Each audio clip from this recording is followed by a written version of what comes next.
शाबर मंत्रों की पूरी प्लेलिस्ट बना दी है।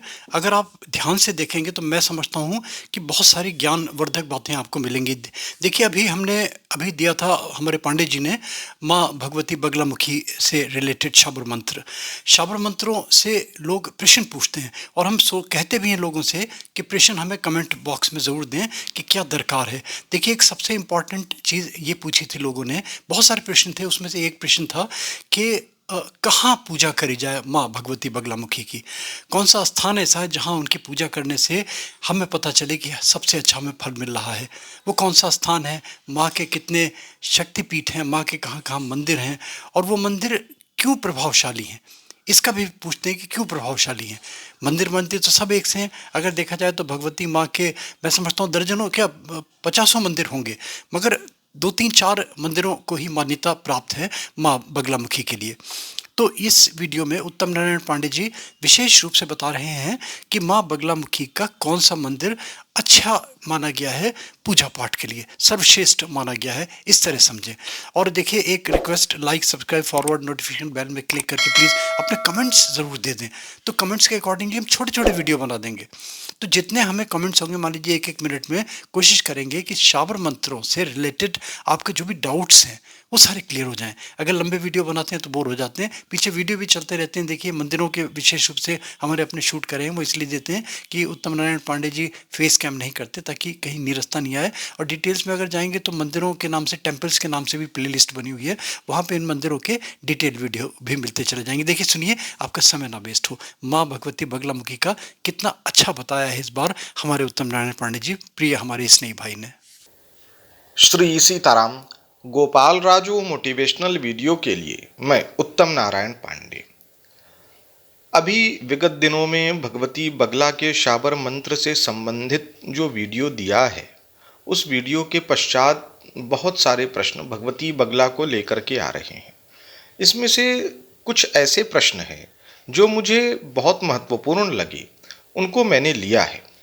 पहला प्रश्न ये पूछा गया है कि भगवती बगला का जप किन स्थानों पर अधिक लाभकारी होता है, या भगवती बगला के देश में कौन कौन से मुख्य स्थान हैं।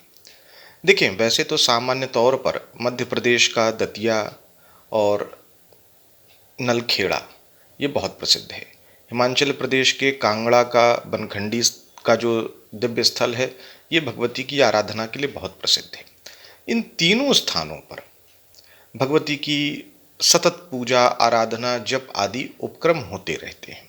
लेकिन तंत्र साहित्यों में, पौराणिक मान्यताओं में भगवती बगला का जो सर्वश्रेष्ठ स्थान बताया गया है, वो श्रीमद् देवी भागवत के आधार पर अगर हम देखें तो श्रीमद् देवी भागवत के 7वें स्कंध के अध्याय 38 का अगर हम अवलोकन करें तो उसमें बताया गया है कि जो वैद्यनाथ धाम है, यानी वर्तमान का जो झारखंड राज्य है, झारखंड राज्य में जो जिसको बाबा धाम या वैद्यनाथ धाम कहते हैं, वो भगवती बगला का सर्वोत्कृष्ट स्थान बताया गया है। यानी भगवती बगलामुखी के जितने भी देश में मंदिर हैं, स्थान हैं, पीठ हैं, उनमें सबसे श्रेष्ठ स्थान की अगर बात करें तो वो वैद्यनाथ धाम है। वैद्यनाथ धाम की कुछ बहुत महत्वपूर्ण विशेषता है। एक तो ये कि वो ज्योतिर्लिंग भी है, और दूसरा ये कि वो शक्तिपीठ भी है। वैसे मंदिर परिसर में अगर हम ध्यान से देखें तो भगवती बगला की भी स्थापना है।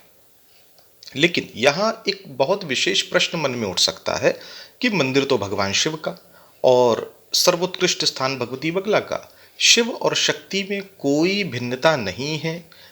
अगर इस बिंदु से देखें तो वैद्यनाथ धाम आपको ये दिखाता है, और वैद्यनाथ धाम तो वैसे भी शक्तिपीठ भी है और ज्योतिर्लिंग भी है।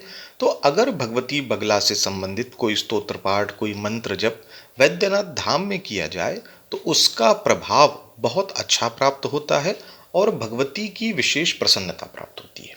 देखिए, वैसे तो एक नियम ये है कि किसी भी मंदिर को, किसी भी स्थान को छोटा बताना, बड़ा बताना प्रशंसनीय नहीं है। लेकिन अगर प्रश्न शास्त्रीय आधार पर देखे जाएं कि सर्वोत्कृष्ट क्या है, तो उसका उत्तर भी शास्त्रीय आधार पर देना पड़ता है।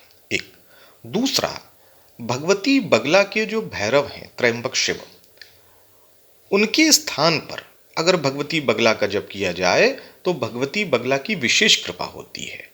महाराष्ट्र राज्य के नासिक के जो त्र्यंबकेश्वर का ज्योतिर्लिंग है, उस मंदिर के परिसर में, उस मंदिर के आसपास या उस मंदिर के सानिध्य में अगर भगवती बगला का जप किया जाए, वो स्थली जो है वो भगवती बगला के भैरव को समर्पित है, क्योंकि बिना शक्ति के शिव नहीं और बिना शिव के शक्ति नहीं। तो उस स्थल पर भी विशेष प्रभाव होता है। यही विशेषता है तंत्र साहित्य की कि शिव शक्ति में वो कोई भेद नहीं करता। तो वैद्यनाथ ज्योतिर्लिंग भगवती बगला का सर्वोत्कृष्ट सर्वश्रेष्ठ स्थान, और भगवती बगला के जो भैरव हैं त्र्यंबक, उनका स्थल त्र्यंबकेश्वर ज्योतिर्लिंग। इन दो स्थलों पर अगर भगवती से संबंधित जब पूजा आराधना कुछ भी किया जाए तो उसका प्रभाव बहुत अच्छा होता है। इसके अतिरिक्त स्वामी जी की प्रचंड तप ऊर्जा से स्पंदित दतिया का पीठ, नलखेड़ा का पीठ, बनखंडी का स्थल, इन स्थानों पर भी भगवती की आराधना बहुत लाभकारी होती ही होती है। तो एक तो ये, इसके अलावा एक प्रश्न पूछा गया है कि कामरूप कामाख्या का जो पीठ है, यानी भगवती कामाख्या का जो शक्तिपीठ है, वहाँ की स्थिति क्या है। देखिए, तंत्र साहित्य की मान्यता के अनुसार वो भगवती त्रिपुर सुंदरी का स्थल है, और कुछ मान्यताओं के की अगर देखें तो भगवती काली का है। वैसे तो कोई भी शक्तिपीठ भगवती का ही है, लेकिन अगर विशेष स्वरूप की बात करें तो वो त्रिपुर सुंदरी या भगवती काली को समर्पित है। तो ऐसी स्थिति में बैद्यनाथ धाम और त्र्यंबकेश्वर ज्योतिर्लिंग, ये दो ज्योतिर्लिंग भगवती के लिए सर्वोत्कृष्ट माने जाते हैं। सीताराम।